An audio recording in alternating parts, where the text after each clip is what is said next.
అవకాశం ఇచ్చినటువంటి అయ్యగారికి, అలాగే సంస్థల పాస్టర్ గారికి, సంఘ సభ్యులకు, అందరూ పెద్దలు కూడా ఉన్నారు, మన పెద్దల గురించి చెప్పలేదు అంటారు, అందరికీ నమస్కారం, వందనాలు. దేవునికి స్తోత్రం కలుగునుగాక. అయితే ఏమిటంటే వాక్య భాగంలో పాత నిబంధన గ్రంథంలో కానీ కొత్త నిబంధన గ్రంథంలో కానీ చెప్పినటువంటి సమస్యలన్నీ కూడా శ్రమలను గురించే కదా. శ్రమలను గురించే రెండు వాక్య భాగాల్లో కూడా వ్రాయబడి ఉంది.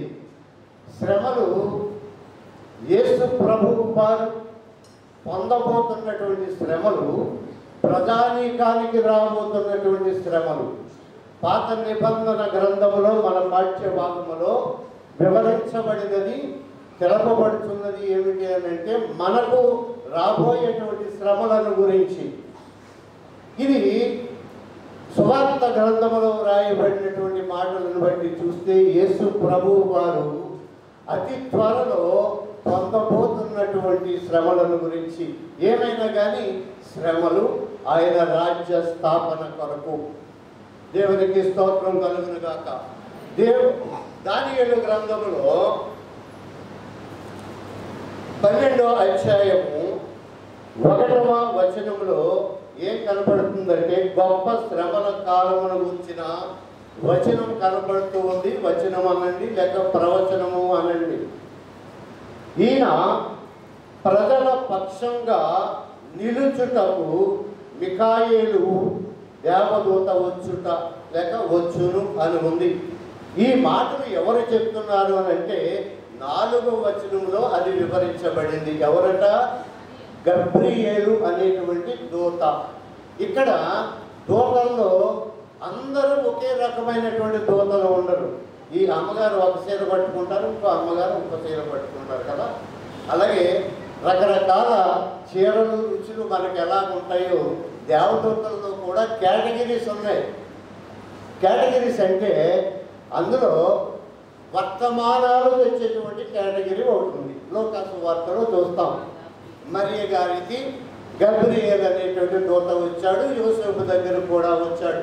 అంటే వీళ్ళు ఏంటంటే వర్తమానాలు తెచ్చేటువంటి దూతలు. ఈ మిఖాయేలు గారు కూడా వర్తమానం తీసుకుని వచ్చాడు. ఈ వర్తమానం తీసుకొని వస్తే దానియేలు ప్రార్థన విని వర్తమానం తీసుకొని వస్తే ఇది దానియేలు గ్రంథం 10వ అధ్యాయంలో ఉంటుంది. ఆ వర్తమానాన్ని దానియేలు దగ్గరికి రానవల. ఎవరు అనంటే అపవిత్రాత్మ అడ్డుపడ్డాడు. ఏ రీతిగా అడ్డుపడ్డాడు అని అంటే అక్కడ ఉన్నటువంటి రాజుని ప్రేరేపించి అతని ద్వారా ఆ సువర్తమానము దానియేలు దగ్గరికి, దానియేలు దేని గురించి అయితే ప్రార్థన చేశాడో ఆ ప్రార్థన యొక్క ఫలితాన్ని అతనికి అందకుండా 21 రోజులు అతన్ని ఆపేసినట్లుగా చూస్తూ ఉన్నాం. అప్పుడు మిఖాయేలు అనేటువంటి అప్పుడు దూత వచ్చి వానితో యుద్ధం చేసినటువంటి సందర్భం ఆ తదుపరి మరి దానియేలుకు విషయం అర్థమైంది. అంటే ఇక్కడ మెసెంజర్స్ ఒకళ్ళు ఒక రకం కేటగిరీ, తర్వాత వారియర్స్ యుద్ధం చేసేటువంటి వారు, తర్వాత ఇంకోటి ఏంటంటే వర్షిప్ చేసేవారు. ఆ వారియర్స్ ఎవరంటే యుద్ధం చేసే వారిలో గ్రంథము 10వ అధ్యాయము 13వ వచనం కనుక చూసినట్లయితే చదవండమ్మా.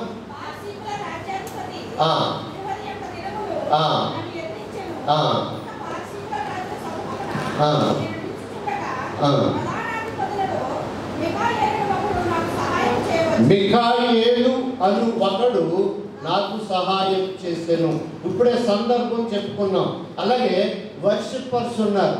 కేవలం వాళ్ళు చేసేటువంటి పని ఏంటంటే పరలోక రాజ్యంలో ఆయన్ని స్తుతించటమే, వేరే పని ఏమీ లేదు వాళ్ళకి. అంటే మనం ఇప్పుడు 3 కేటగిరీలకు సంబంధించినటువంటి దూతలను అంటే సాతాను కూడా దూతే, కానీ ఆడి గురించి మనం చెప్పుకోవట్లా.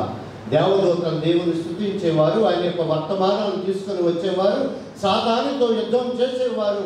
ఈ దూతల గురించి మనం మాట్లాడుకుంటున్నాం. యెషయా గ్రంథం కనుక చూసినట్లయితే 6వ అధ్యాయము 3వ వచనం. 6వ అధ్యాయము 3వ వచనం. నేను చదువుతాను. ఒకసారి అందరూ దయచేసి చూడండి పుస్తకాలు. వారు అని అంటున్నాడు ఇక్కడ మొట్టమొదటి మాటల. వారు అని అంటే దూతలు. సైన్యములకు అధిపతి యెహోవా పరిశుద్ధుడు, పరిశుద్ధుడు, పరిశుద్ధుడు. మనం ఎప్పుడు ప్రార్థన చేసినా సైన్యములకు అధిపతి యెహోవా పరిశుద్ధుడు అన్నాను. పరిశుద్ధుడు, పరిశుద్ధుడు, పరిశుద్ధుడు అని మనం ఇష్టం వచ్చాడు ప్రార్థన చేసేస్తాం కదా. పరలోక రాజ్యంలో దూతలు ఆ విధంగా అంటలేదట. ఏ విధంగా అంటున్నారు? వారు సైన్యములకు అధిపతి యెహోవా పరిశుద్ధుడు, పరిశుద్ధుడు, పరిశుద్ధుడు. ఆయన సర్వలోకము ఆయన మహిమతో నిండి ఉన్నది అని గొప్ప స్వరముతో ప్రతిగానములు చేయుచుండిరి. దేవునికి స్తోత్రం చెప్పండి, గట్టిగా చెప్పండి. ఇక్కడ గొప్ప స్వరముతో అన్నాడు. మరి మీ స్వరం నాకేమి వినిపించట్లేదు. చెప్పండి. అదేం తప్ప ఏంటి కాదు. ఆమేన్. దేవునికి స్తోత్రం కలుగును గాక. గొప్ప స్వరముతో గాన ప్రతిగానములు చేస్తూ ఉన్నారంట. అంటే మనం ఒకసారి పరలోకానికి వెళ్ళామనుకోండి, మనం అందరము ఎత్తబడే సంఘంలో ఉండి మీరందరూ పరలోక రాజ్యంలోకి వెళ్ళి అక్కడ ఏం చేస్తారు? మీరు ఏం చేస్తారు? ఏం చేయాలి? ఇక్కడ ఏం చేస్తున్నాడు? వాక్య భాగంలో గాన ప్రతిగానాలు చేయాలి. ఏంటి ఆ గాన ప్రతిగానము? పరిశుద్ధుడు, పరిశుద్ధుడు, పరిశుద్ధుడు. బోరు పట్టదా? కాబట్టి అదే మాట నిరంతరము అనాలంటే బోరు పడుతుందా? పట్టదా? పట్టదు. ఎందుకంటే అక్కడ ఉన్నటువంటి పరిశుద్ధుడు అటువంటి వాడు. సూర్య చంద్రులు అవసరము లేని కాంతివంతమైనటువంటి దేవుడు అక్కడ ఎదురుగా ఉంటే ఆయన్ని చూస్తూనే ధరించిపోయేటువంటి జీవితాలు అక్కడ. అక్కడ ఉండదు, దప్పికుండదు. సూర్య చంద్రులు అవసరము లేదు. అంత ఆ పరిశుద్ధ పట్టణములో ఆ దేవదూతల సమూహంతో కలిసి మనమందరము గనక స్తుతిస్తూ ఉంటే అది ఎంత గొప్ప భాగ్యం. బహుశా ఈ సంఘంలో నుంచి ఎంతమంది ఎక్కబడతారు? ఎక్కబడి వాళ్ళు సాక్షి కట్టారు. చూడండి, ఎవరికి ధైర్యం సరిపోదు. ఎందుకంటే నువ్వు సత్యలోకి ఏ తప్పు చేస్తావో నీకు తెలీదు. చచ్చిన వారికి, మరణించిన వారే చాలా గొప్పవాళ్ళు నన్ను అడిగితే. ఎందుకంటే వాళ్ళకి అవకాశం లేదు పాపం చేయటానికి. పాపం చేసే అవకాశం ఎవరికి ఉంది? బ్రతికున్న వారికి ఉంది. కనుక మనం అందరం ఈ క్షణం వరకు కూడా పరిశుద్ధులుగా బ్రతికినా పరలోక రాజ్యం వెళ్తామని మాత్రం ఆశ పెట్టుకోకుండా. ఆశ పెట్టుకుంటున్నారు? ఎవరన్నా పెట్టుకుంటున్నారా? పెట్టుకోకండి. అంతిమ క్షణం వరకు నిలిచి ఉండాలి. నీ జీవితంలో నీకు ఎన్ని దెబ్బలు తగిలినా, ఎన్ని శ్రమలు వచ్చినా, ఎన్ని కష్టాలు వచ్చినా, ఎన్ని నష్టాలు వచ్చినా, ఇబ్బందులు వచ్చినా కూడా నువ్వు స్థిరంగా నిలబడిన నాడే నువ్వు మరణము చెందితే ఆ మరణము నీకు మంచిది. ఆ మరణము నీకు మంచిది. చివరి వరకు నిలబడితేనే ఆ రాజ్యములో నువ్వు ప్రవేశిస్తూ, లేకపోతే లేదు. అందరూ చనిపోతాం, ముందు వెనుక అంతే. నిన్ను బ్రతికిస్తాడు ఈ రోజు వరకునంటే, నిన్ను నన్ను బ్రతికించాడంటే, మన అందరినీ బ్రతికించాడంటే దేవుడు నీ ద్వారా ఏదో చెయ్యవలసినటువంటి కార్యం ఉన్నది. ఆ కార్యానికి సిద్ధపడటానికి నువ్వు సంసిద్ధంగా ఉండాలి. మనమందరము కూడా, అందరూ కూడా, ఎవ్వరూ కూడా యేసుప్రభు వారు ఉంటే కోరుకుంటారు ఏ ఒక్కరు కూడా నశించిపోకూడదు అని. అమితమైనటువంటి తన ప్రేమను కుమ్మరించటానికి ఆయన ఈ లోకానికి వచ్చాడు. ఈ లోకంలో మనమందరము ఉన్నాము కనుక, మనం అందరం ఉన్నామా లేదా? ఈ లోకంలో ఉన్నామా? చెప్పండమ్మా. ఇప్పుడు ఎలా ఉంటుందంటే, నా వాక్యం ఇప్పుడు ఎలా ఉందంటే, ఇక్కడ ఆరిపోయేటువంటి బొగ్గుల పొయ్యిలా ఉంది. మీరు హల్లెలూయా కొంచెం హుషారుగా చెప్పి తలగా ఊపితే కొన్ని బొగ్గులు పోసినట్టు అన్నమాట కదా. ఏమ్మా అర్థమవుతుందా? అందుకనే ప్రభువారు పదే పదే చెప్తారు. ఏంటంటే చెవులు ఉన్న వాళ్ళు అందరూ హల్లెలూయా చెప్పండి. అమ్మో శబాష్, అందరికీ చెవులు ఉన్నాయి. ఉంటే ఉపయోగం ఏమిటమ్మా? ఉంటే ఉపయోగం ఏంటి? వినాలా? వినక్కర్లేదా? అక్కర్లేదు, ఏదో చెప్పుకుంటే ఆడ పాపాన్ని ఆడిపోతాడు అనుకుంటున్నారా? వద్దు, వినమని ఆయన మనకు చెవులను ఇచ్చాడు. ఒకసారి దానియేలు గ్రంథం 12వ అధ్యాయము 1వ వచనం. నాకు టైం ఎప్పుడు అయిపోద్దా అని చూసుకుంటున్నాను. పాత నిబంధనలో మేము ముగించేయాలి. ఆ కాలమందు నీ జనులు పక్షమున నిలుచున్నట్టు, అంటే ఆ కాలమందు నీ జనులు అంటే యూదులు, యూదా జనాంగం. అక్కడ యూదా జనాంగం గురించి మాట్లాడుతున్నాడు. నిలిచినట్టు మహా అధిపతి యొక్క మిఖాయేలు వచ్చును. అప్పుడు నీ జనులు రాజ్యముగా కూడిన కాలము మొదలుకొని ఈ కాలము వరకు ఎన్నడను కలగనంత ఆపద కలుగును. రాబో విపత్తు గురించి చెప్తూ ఉన్నాడు. ఎన్నడూ కలగనంత ఆపద వస్తుంది. చిన్న ఆపద వస్తేనే తట్టుకోలేము మనం కదా. తట్టుకుంటామా? తట్టుకోలేము. వెంటనే ఎవరి మీద చెప్తాం? లోకులు ఎవరంటే యేసు ప్రభు వారు. ఎందుకంటే ఆయన క్షమించే దేవుడు కదా, ఆయన ప్రేమించే దేవుడు కదా, ఆయన కరుణించే దేవుడు కదా, జాలి కలిగిన దేవుడు కదా. అందుకని ఏదైనా అంటే పాస్టర్ గారి మీద పెట్టేస్తాం, ఈయన సరిగా ప్రార్థన చేయలేదని. కొన్ని పెద్ద పాస్టర్ గారు చేయలేదు, చిన్న పాస్టర్ గారు చేశారా? ఆయన చేయలేదు. కొన్ని సంఘ పెద్దలు చేశారా? కొన్ని ఈ ఇన్స్టిట్యూట్ ఆయన ఈయన చేశాడా? చేయలా. అందుకనే నాకు పనులు అవ్వట్లేదు. ఎన్ని సంవత్సరాల నుంచి నేను ఈ విధంగా పోరాడుతున్నాను నా సమస్యలతో. ఏ సమస్య పరిష్కరించలేదు. అలాగే చెప్తే నేను చెప్తా. మొట్టమొదటి సమస్య నాకు 2008లో ఒక సమస్య ఏర్పడింది. నా ఉద్యోగరీత్యా ఈరోజు కూడా సెటిల్ అవ్వరా? నేను ఎవరిని అనాలి? ఏమని అనాలి? దైవజనుడు అనాలా? సంఘాన్ని అనాలా? సంఘ పెద్దలను అనాలా? ఎవరిని అనక్కర్లా. అంటే అది జరిగే కార్యక్రమం ఆలస్యం అవుతుంది అని అంటే అంతకైనా శ్రేష్టమైనది ఏదో నీకు దాచి ఉంచాడు ఆయన గుంపులలో. ఇప్పుతాడు గుంపులి, కంగారు పడకు. నా దేవుడు అది 99 చేశాడమ్మా నీకు. 99 నాకు చేశాడు, అందరికీ చేశాడు, ఒక్కడు చేయలే. ఏం చేశాడు? నాకు వదినారా చర్చికి వెళ్దామంటారు పక్క ఆవిడ. పాపం ప్రేమగా, ఆ ప్రేమగా పిలుస్తుందో లేకపోతే కొత్త చీర పట్టుకుంటా చీర చూపించడానికి వస్తుందో నాకు తెలియదు అనుకోండి. అది పక్కన పెట్టేస్తే ఏం చేశాడని అన్నమాట. ఏం చేయాలమ్మా? నిన్ను బ్రతికించాడు కదా, నిన్ను సజీవుల గుంపులో ఉంచాడు కదా. అది చాలదా నీకు? చాలదా? ఒకప్పుడు ఆరోగ్యమే మహాభాగ్యం అని అనుకునేవాళ్ళు. ఇప్పుడు ఏమనుకుంటున్నా తెలుసా? మహాభాగ్యమే ఆరోగ్యం. రోగం ఉంటే నా దగ్గర డబ్బు ఉంది, ఎలాగైనా బాగు చేయించేస్తారు. దౌర్భాగ్యపు ఆలోచనలు. ఇది క్రైస్తవ జనాంగానికి మాత్రం ఉండకూడదు. బహుశా అన్యులకు ఉంటే ఉండవచ్చు.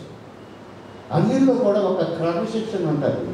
వారు వాళ్ళకి ఆ మందిరాలకు వెళ్ళేటప్పుడు, గుడికి వెళ్ళేటప్పుడు చక్కగా ఒక పూల సజ్జ, అందులో ఒక టెంకాయ, అరగొత్తులు, ఇలాంటి అన్ని పట్టుకుని వెళ్తాం.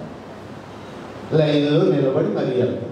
మన చర్చి దగ్గర లైన్లో నిలబడమంటే నిలబడతామమ్మా. నా పైన ఫ్యాన్ జరగకపోతే ఏం చేస్తున్నారు సంఘ పెద్దలు? ఏం చేస్తున్నారు సంఘాలన్నీ? ఇలాంటి పనికిమాల ఆలోచనలు ఎవరికి వస్తాయంటే మందిరానికి వచ్చేవాడికే, మిగిలినోడికి రావు. వాళ్ళు ఎండలో నిలబడి లైన్లో ఉండి గంటలు తరబడి, రోజులు తరబడి దర్శనాలు చేసుకుని వస్తారు. నీకు ఉచితంగా కలిగింది. ఒక దినం మందిరంలో గడుపుతా 1000 దినముల కంటే శ్రేష్టము. ఒక దినం మందిరంలో గడిపోవనుకో, నీకు ఎందుకు వచ్చేసాయి? అలాగే చెప్పేసి రోజు వచ్చేసి ఇక్కడే ఉండి ఇక్కడే పడుకుని ఉంటే నీ జీవిత ఆయుష్కాలం 200 సంవత్సరాలు రాదమ్మా. వచ్చేద్దా? ఇది స్వార్థం. నువ్వు 200 సంవత్సరాలు బతకాలనుకోవడం స్వార్థం. దేవుడు నీకు ఎంత సమయం ఇచ్చాడో అంత సమయం వరకే నువ్వు ఉండాలి. ఆ పిలుపు మేరకు అక్కడికి వెళ్ళిపోవాలి. ఆ పదలు వచ్చేటప్పుడు మనం తట్టుకోగలిగేటటువంటి శక్తిని ఇస్తాడు. ఇప్పుడు ఒక్కొక్కసారి మనం అనుకుంటూ ఉంటాం లోకరీతిగా ఏమనంటే ఏంటో ఈ శ్రమలన్నీ నాకే, ఈ సాతానుడు నాన్నే పట్టుకున్నాడు. ఈ సాతానికి ఏం పని లేదండి, నీ దగ్గరికి వచ్చేసి నీ కోరసాడు కొట్టేయటం, లేకపోతే నువ్వు వెళ్ళి బస్సు ఆగిపోవటం, అడికి ఏం పని లేదండి. నీ దగ్గరికి నా దగ్గరికి సాతాను రాడమ్మా. మహాభక్తుడు ఎవడైతే ఉంటాడో వాడి దగ్గరికి వెళ్తాడు. వాడిని నాశనం చేసి ఎలాగైనా వాడికో రాజ్యం ఉంది, చీకటి రాజ్యం. ఆ చీకటి రాజ్యంలోకి వాడిని నడిపించుకుపోవాలి, వాడిని బలి చేయాలి. అందుకని నీ దగ్గరికి నా దగ్గరికి రాడు సాతాను, మన దగ్గరకు వస్తాడన్న భయమే మనకు లేదు. ఎందుకని దేశయ్య ఉన్నాడని కాదు, మనం అంత పవిత్రం కాదు కనుక. నన్ను ఒప్పుకుంటారా ఒప్పుకోరా? అల్లు చెప్పండి, ఒప్పుకునేవాళ్ళ. నా ప్రసంగం బాగాలేదన్న వాళ్ళు అల్లు చెప్పండి, చెప్పండి. దేవునికి స్తోత్రం కలుగుతుంది. ఆపద వచ్చిన సమయంలో ఇక్కడ అంటున్నాడు అయితే, సబ్జెక్టెడ్ టు కండిషన్ ఏంటంటే అయితే నీ జనులలో గ్రంథమునందు దాఖలైన వారెవరో వారు తప్పించుకుందురు. మన బైబిల్లో చాలా విచిత్రమైన మాటలు ఉంటాయి కొన్ని. అదిగో అంటాడు. అదిగో అంటే ఎక్కడో దూరంగా ఉందన్నమాట. ఇదిగో అంటే ఇక్కడ దగ్గర కదా. ఆ దినము అని అంటే రాకడ దినము. బైబిల్ గ్రంథంలో గుర్తుపెట్టుకోవాలి. ఆ దినము అని ఎక్కడైతే వ్రాయబడిందో అది రాకడ దినాన్ని గురించి సూచిస్తూ ఉంటుంది. ఈ దినము అని అంటే రక్షణ దినము, రక్షణ దినము. ఆ దినానికి ఈ దినానికి మరి మన దినం ఎలా ఉంటుందో తెలియదు కదా. ఏమ్మా, మన దినాలు ఎలా గడుస్తాయో తెలియదు. ఇది రాకడ సమయంలో జరిగేటువంటి సందర్భాలను పురస్కరించుకుని ఈ వాక్యాలు రాయబడుతూ ఉన్నాయి. అందుకనే రక్షణ దినం గురించి మాట్లాడుతున్నాడు. కొరింథీయులకు రాసిన 2వ పత్రిక 6వ అధ్యాయము 3వ వచనం. అందరూ తీయండి, నేనే చదువుతా. ఎవరు చదవద్దు, నేను చదవమన్నప్పుడు చదువుతున్నాను. ఇదిగో ఇప్పుడే మిక్కిలి అనుకూల సమయం, ఇదిగో ఇదే రక్షణ దినం. నువ్వు ఎప్పుడైతే దేవుని సన్నిధికి వచ్చావో, దేవుని సన్నిధిలో మోకరించావో, నీకు రక్షణ దినం రాలా, రక్షణ దినం రాలేదు. గుర్తించుకోండి. నీ పాపాలన్నీ కూడా మొట్టమొదటి నీకు ఊహ తెలిసినప్పటి నుంచి ఈ క్షణం వరకు నువ్వు చేసినటువంటి పాపాలు, అంటే నేనేమన్నా వ్యభిచారం చేశానా? వ్యభిచారం చేయడం పాపం అని అదొకటే అనుకోకండి.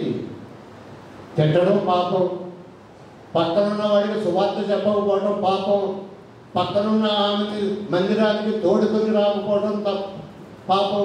ఇవన్నీ కూడా ఏదైతే కల్తీ మనసు మనలో ఉందో ఇదంతా కూడా పాపం. అంత పాపమే, అంత పాపమే. మనం ఎప్పుడు కూడా రక్షణ దినాన్ని నువ్వు కోరుకుంటున్నావంటే నువ్వన్నీ సమస్త పాపాలను నువ్వు ఒప్పుకుని తీరాలి. నువ్వు తల్లిని తిట్టి ఉండవచ్చు, నీ తండ్రిని కొట్టి ఉండవచ్చు, నీ కోడల్ని నాన్న రంపాన్ని పెట్టి ఉండవచ్చు. ఏమో మీ కోడలు ఏమైనా బాగా పెడతారా? కోడలేదా? నువ్వు కోడన్నావు చెప్పండి, చేతి పెట్టండి. అక్కడ కోడలేమో రాసి రంపాన్ని పెట్టేసి, ఒకప్పుడు కోడలుగా ఉన్నావు, అత్త మీద కాలు నువ్వు. ఇప్పుడు నువ్వు అత్తగారు అయిన తర్వాత కోడల మీద కాలు నువ్వు చేస్తాను. అప్పుడు పడ్డ బాధ ఇలా తీర్చుకుంటున్నావు. అది తప్పే. ఈ తప్పులన్నీ కూడా నువ్వు ఒప్పుకోవాలి. ఒప్పుకున్నప్పుడే నీకు రక్షణ దినం. లేకపోతే నీ దినం ఎలా జరుగుతుందో తెలదు. అది మాత్రం గుర్తుపెట్టుకోండి. దేవునికి స్తోత్రం కలుగుతుంది. మార్కు సువార్త, క్షమించాలి, మత్తయి సువార్త 24వ అధ్యాయము 29వ వచనంలో ఈ విధంగా వ్రాయబడి ఉంది. ఆ దినముల శ్రమ ముగిసిన వెంటనే చీకటి సూర్యుని కమ్మును, చంద్రుడు కాంతినియడు, ఆకాశము నుండి నక్షత్రములు రాలును, ఆకాశ మండల శక్తులు కదిలింపబడును. అపవాది ఎక్కడ ఉంటాడమ్మా? ఆకాశ మండలంలో సంచరిస్తూ ఉంటాడు వాడు. మీరు పూర్వం వినే ఉంటారు, మన పూర్వీకులు అని ఉండేవారు. ఒరే అలా అనగల బాబు, పైన తటాస్తు దేవతలు ఉంటారు, వాళ్ళకి ఏం పనిలే, ఊరికే తిరుగుతుంటారు గాలికి. అంతా ఎయిర్ ఫోర్స్ డిపార్ట్మెంట్ గాలి తిరుగుతుంటారు. ఏమన్నా నీకు సాగు రానుంటే అలాగే అనుకుంటారు. ఎందుకు అనుకుంటుంటే తటాస్తు దేవతలు ఈడే, ఈ దురాత్మగాడే, వీడు పని గాలి తిరుగుతూ ఉంటాడు. ఎవడన్నా దెయ్యం పట్టుకొని వచ్చాడు అనుకోండి, అయినా క్షమించాలి, నేను సబ్జెక్ట్ కాబట్టి డిబేట్ అవుతుంది. దెయ్యం పట్టింది అనుకోండి, దెయ్యం ఎవరికి పడుతుందని చెప్పండి. ఇక్కడ ఎవరైతే జనాభా ఎక్కువ ఉన్నారో, ఎవరున్నారు? స్త్రీలా పురుషులా? స్త్రీలే. వాళ్ళే పడుతుంది ఇదే.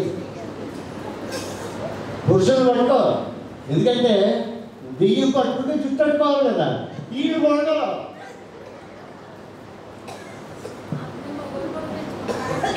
అందుకని మీరు చూడండి, ఎప్పుడైనా ఎక్కడైనా కానీ దెయ్యం పట్టిన పురుషుడిని చూసారా? బైబిల్ గ్రంథంలో ఉంది, అది పక్కన పెట్టేయండి. ఇహలోక సంబంధంగా చూసారా? జుట్టు అట్టుకోవాలి మరి, అట్టు అనువుగా ఉండాలి కనుక ఈ దెయ్యాలన్నీ కూడా ఆటనే పడతాయి. దేవునికి స్తోత్రం కలుగుతుంది కాక. ఈ దురాత్మలన్నీ అలా తిరుగుతూ ఉంటాయి. అప్పుడు ఏం జరుగుతుందట?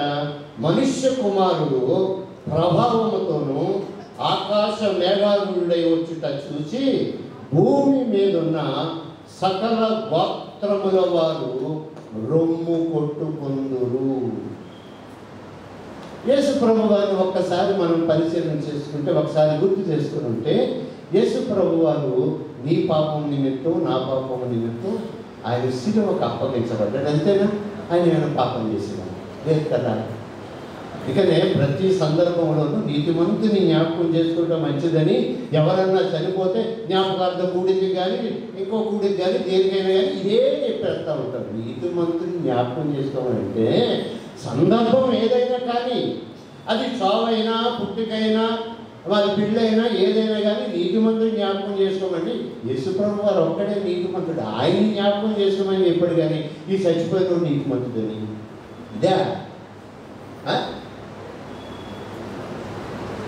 ఇదే వాక్యం కాదు కదా. ఏ స్థితిలో ఉన్నా, ఏ పరిస్థితిలో ఉన్నా, ఏ సందర్భమైనా, ఏ సమయమైనా కానీ నువ్వు చెప్పవలసింది ఎవరి గురించి అని అంటే యేసు ప్రభు వారి గురించి చెప్పాలి. అందుకనే ఆయన్ని జ్ఞాపకం చేసుకోవాలని చెప్తూ ఉన్నాడు.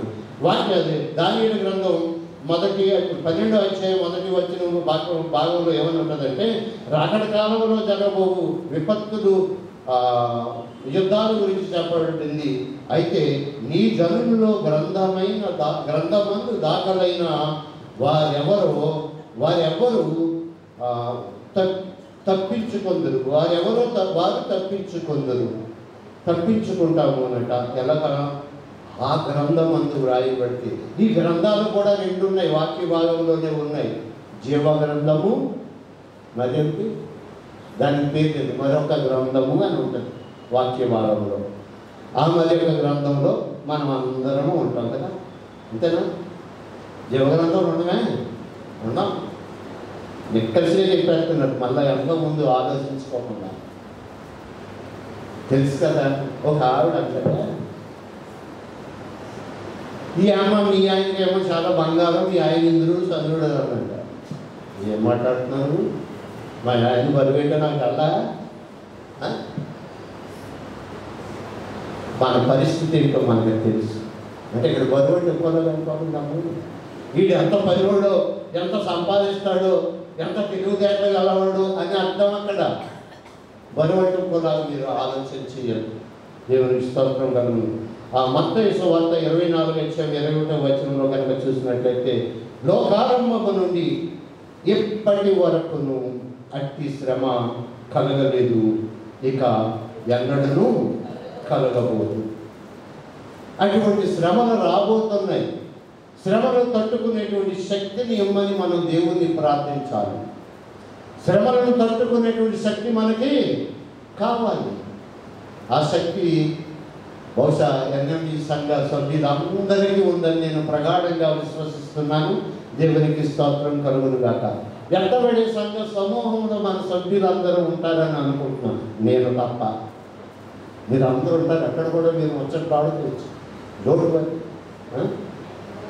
దేవునికి స్తోత్రం కలుగును గాక. అవి శ్రమదినములు. ఆ శ్రమదినములు ఎలా ఉన్నాయంటే మార్కు సువార్త 13:19 అంటున్నాడు కదా, అవి శ్రమగల దినములు. దేవుడు సృష్టి ఆది నుండి, అంటే సృష్టి ప్రారంభము నుండి కూడా ఇది వరకు అంత శ్రమ కలగలేదు, ఇక ఎన్నడను కలగవు. యేసు ప్రభు వారు శ్రమలు పొందినటువంటి విధానం కనుక చూసినట్లయితే, యేసు ప్రభు వారు నీ కొరకు నా కొరకు తన శరీరాన్ని అప్పగించుకున్నాడు. నీ శరీరేచ్ఛలతో ఈ లోకాశలతో నువ్వు చేసినటువంటి పాపాన్ని పరిహరించడానికి ఆయన శరీరం అంతా కూడా కొల్ల దెబ్బలతో చాలవలే చేర్చబడిపోయింది. రక్తపు చినుకులు రాలుతూ ఉన్నాయి నేలని. యెరూషలేము వీధుల గుండా తిప్పుకుంటూ భారమైనటువంటి నీ పాప భారాన్ని ఆయన సిలువలో మోస్తూ రక్తపు చినుకులు వచ్చింది. ఆ రక్తపు చినుకులు నేలను తాకుతూ ఉంటే యెరూషలేము వీధుల గుండా, అలాగే చిన్ని చిన్ని మాంసపు ముక్కలు కూడా శరీరం నుండి రాలుతూ ఉంటే, అనేక మంది హబ్బసిస్తూ ఉంటే, పరిహసిస్తూ ఉంటే, తొలనాడుతూ ఉంటే, అవమానపరుస్తూ ఉంటే ఆ బాధ నువ్వు చూడలేదా? నేనైతే చూడగలుగుతున్నాను ఆ దృశ్యాన్ని కన్నులారా. మనం అందరం చూడగలుగుతున్నాం. ఒకసారి ఆలోచన చేయండి, ఊహించుకోండి. ఆ దృశ్యం మనకు కనబడుతుంది. అప్పుడు అనుకుంటున్నాం మనమందరము కూడా, నేను ఇంత పాపినా ఇక్కడ ఉన్నంతసేపు రొమ్ము కొట్టుకుని ఏడ్చేసి కన్నీరు కార్చేసి తర్వాత ఏం చేస్తాము? బయటికి వెళ్ళిన తర్వాత మళ్ళా పాప జీవితమే కదా. నేనే పాపం చేశాను అని అనుకుంటావు. నువ్వు ఎందుకు పాపం చేయలేదు? నిత్యము చేస్తూనే ఉన్నావు. ఎదట వాడిని చూసి వశీపడుతున్నావు, వాడికి ఏదో ఉంటే దాన్ని చూసి వశీపడుతున్నావు. ఇదంతా పాపమే. దేవుని గురించి చెప్పకపోవడం కూడా మహాపాపము. ఎన్ని ఆత్మలను రక్షించావు? ఇన్ని సంవత్సరాల నుంచి సంఘం మొదలు పెట్టినప్పటి నుంచి నా కుటుంబ సభ్యులు, నా తాతలు, నా బాబులు, మా పిల్లలు అందరూ కూడా ఈ సంఘానికి వస్తున్నాను కదా అని గొప్పగా చెప్పుకుంటామే. ఇన్ని ఆత్మలను నేను సంపాదించానని చెప్పి నీకు దమ్ము ధైర్యం ఉంటే, ఎంతసేపు ఆ పాస్టర్ అలాంటోడు, ఈ పాస్టర్ అలాంటోడు, ఆ సంఘ పెద్ద అలాంటోడు, ఈ విశ్వాసి లాంటిది ఏ చెప్పుకుంటారు తప్ప ధైర్యంగా రొమ్ము విరుచుకుని నేను ఫలానా ఆత్మను రక్షించాను, రేపు పొద్దున దేవుడు నన్ను అడిగితే నేను లలితంగా రక్షించాను కదా మీకు తెలదా అని మళ్ళీ దేవుడు ఎదురు ప్రశ్నిస్తాను. అంత దమ్ము ధైర్యం మనం విశ్వాసిగా మనకు ఉండాలి. ఏదో సనాయి నొక్కులు నొక్కడం కాదు. ఇంకోటి కూడా మీరు చెప్పాలి. మందిరానికి వచ్చేయండి, నీ రోగాలు పోతాయి, నీకు అప్పులు పోతాయి, ఇలాంటి బాధ చెయ్యొద్దాము. అనేకమైన దెబ్బలు నీకు తగులుతాయని చెప్తున్నాడు దేవుడు. అనేకమైన దెబ్బలు నీకు తగులుతాయి. దేవుడిలోకి వచ్చిన తర్వాత సుఖ సంతోషాలే ఉంటే, దేవుడి మందిరంలోకి వచ్చిన తర్వాత, క్రైస్తవుడిగా మారిన తర్వాత ప్రపంచం అంతా ఎందుకు అన్నీ ఇక్కడికి వచ్చేస్తాయి కదా. నీ అప్పులు తీరిపోతున్నాయి, నీ రోగాలు తగ్గిపోతాయి, నీ పిల్లలు పెళ్ళిళ్ళు అయిపోతున్నాయి, ఉద్యోగాలు వచ్చేస్తున్నాయి, నీ పిల్లలు కనేస్తున్నారు. ఇంకేం కావాలి నీకు? అందరూ ఇక్కడే ఉంటారు. ఒకసారి చూడండి, లోకాసు సువార్త 12వ అధ్యాయము 47వ వచనం చదువు. తన యజమాని చిత్తం ఎరిగి నీ యజమాని ఎవరిక్కడ? యేసు ప్రభువు వారు. తన యజమాని చిత్తం ఎరిగి ఆయన నీ నుండి ఏం కోరుకుంటున్నాడో అది నీకు తెలుసు. అయినా కానీ ఆయన చిత్తం నీకు తెలుసు, అయినా కూడా నువ్వేం చేస్తున్నావమ్మా? చదువు. సిద్ధపడక అతని చిత్తము చొప్పున జరిగింపక ఆయన ఏదైతే నీకు చెప్పాడో అప్పచెప్పాడో ఆ పనిని చెయ్యక నువ్వేం చేస్తున్నావు? నీ పనులు చేసుకుంటున్నావు. యేసుప్రభు దేవుడు ఏం చెప్తున్నాడు? నా పని నువ్వు చెయ్యి, నీ పని నేను చేస్తా. చదువు. ఉండు దాసునికి అనేకమైన ఏంటి ఉండు దాసునికి? నరికేకు దాన్ని. అతని చిత్తము చొప్పున అతని చిత్తము చొప్పున జరిగింపక ఉండు దాసునికి అనేకమైన దెబ్బలు తగులు. నేను చెప్పానా దెబ్బలు వస్తాయి? దేవుడే చెప్తున్నాడు, దాసుడు అయి ఉండి నువ్వు చేయవలసిన పని నువ్వు చెయ్యకపోతే, విశ్వాసు అయి ఉండి నువ్వు చేయవలసిన పని నువ్వు చెయ్యకపోతే దెబ్బలు ఎవరో పట్టరు, దేవుడే పడతాడు. ఇది వాక్యం స్పష్టంగా తెలియజేస్తున్నటువంటిది. యేసుప్రభువుని సిలువేసేస్తున్నారు ముందులు బాధపడడం వల్ల ఉపయోగం లేదు. నీలో పరివర్తన రావాలి, నీ ప్రవర్తన మారాలి. ఒక్కడి గుర్తుంచుకోండి, దేవుని కొరకు కనుక నువ్వు బ్రతికితే నువ్వు సాక్షి అవుతావు. దేవుని కొరకు చనిపోతే నువ్వేమవుతావు? హతసాక్షి అవుతావు. దేవుని పని చేస్తే, దేవుని కొరకు బ్రతికితే నువ్వు సాక్షి అవుతావు. దేవుని కొరకు చనిపోతే హతసాక్షి అవుతావు. దేవుడు ఏమని కోరుకుంటున్నాడంటే, నన్ను ఎందుకు బ్రతికిస్తున్నాడంటే, ప్రభువా నన్ను బ్రతికిస్తే నేనేం చేస్తాను?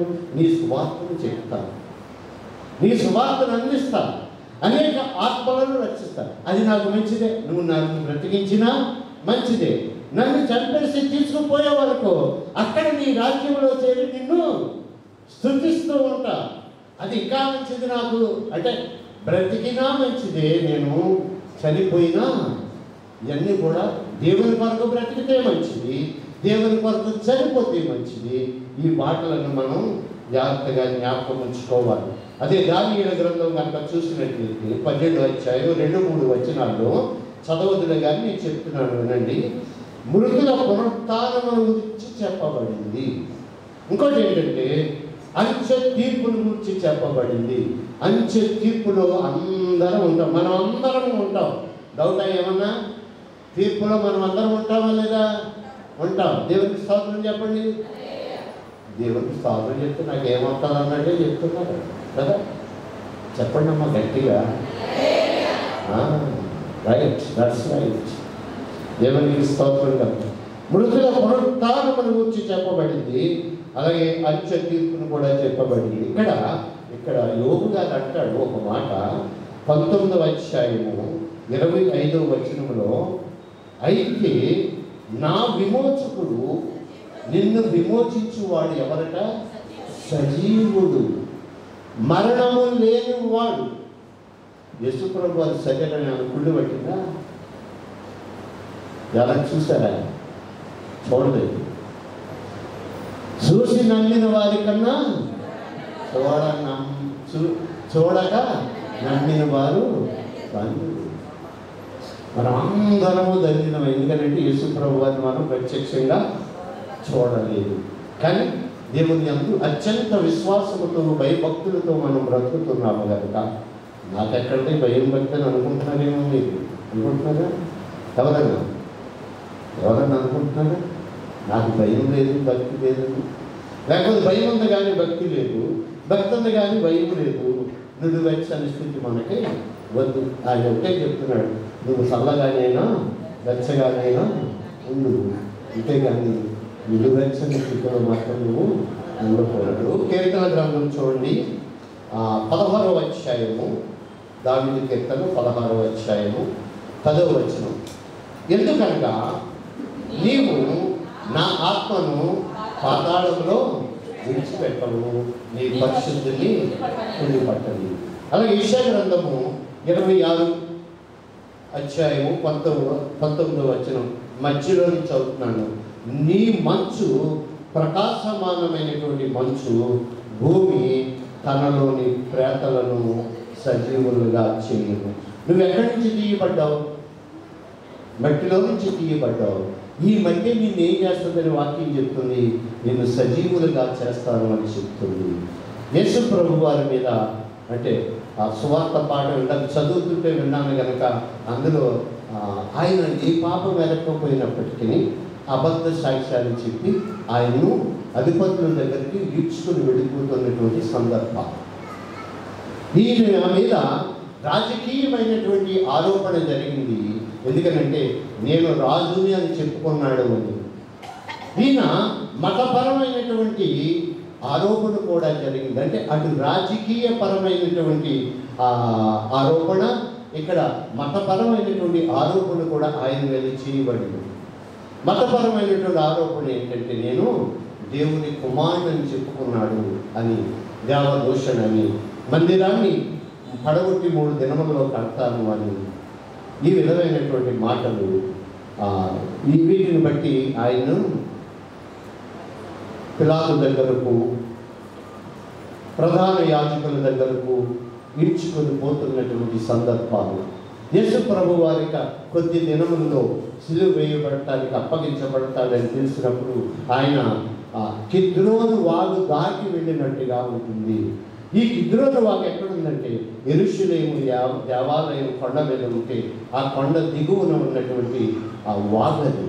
ఆ వాగు దాటేటప్పుడు ఆయన అనుకుని ఉంటాడు, ఒకసారి వాగుని చూసి అటు దేవాలయాన్ని చూసి ఆయన అనుకుంటున్నాడు అదంతా రక్తమయమని ఉంది వాగు.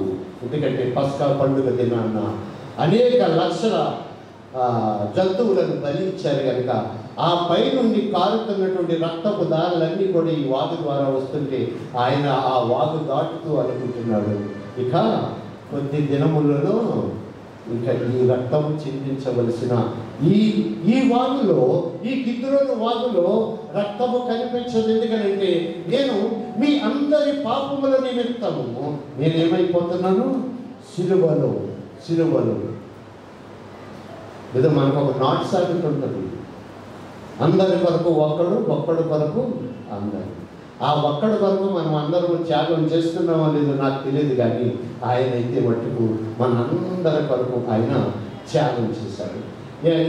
నేను 4 రోజుల క్రితం ఇప్పుడు యూట్యూబ్లో ఒక చక్కటి క్రైస్తవుని పట్టుకుని దూషిస్తూ ఉన్నాడు. ఒరే వెధవల్లారా, అంటే వెధవలని అనలేదు కానీ ఇంగ్లీష్లో అన్నాడు. అమ్మ అంటే ఏం లేదు, ఫూల్స్, మీరు ఫూల్స్రా, మీరు మట్టి నుంచి తీయబడ్డారా? కొంచెం మట్టి నుంచి తీస్తే నువ్వు వర్షంలోకి వెళ్తే కరిగిపోవాలి కదరా, స్నానం చేసినప్పుడు నువ్వు కరిగిపోవాలి కదరా. ఇలాంటి పనికి మాటలు చెప్పి మీరు ఫూల్స్ కాకండి, మమ్మల్ని ఫూల్స్ చేయకండి అని చెప్పేశాడు. పాపం ఈయన చిన్న పాస్టర్ గారు అంటే అప్పుడే ఎదుగుతున్నట్టు ఆయన సమాధానం చెప్పే లోపలనే ఆయన ఏం చేశాడంటే ఫోన్ పెట్టేశాడు. ఫోన్ పెట్టేసిన తర్వాత ఆయన చెప్పాడు, చక్కటి సమాధానంగా చెప్పాడు ఆయన.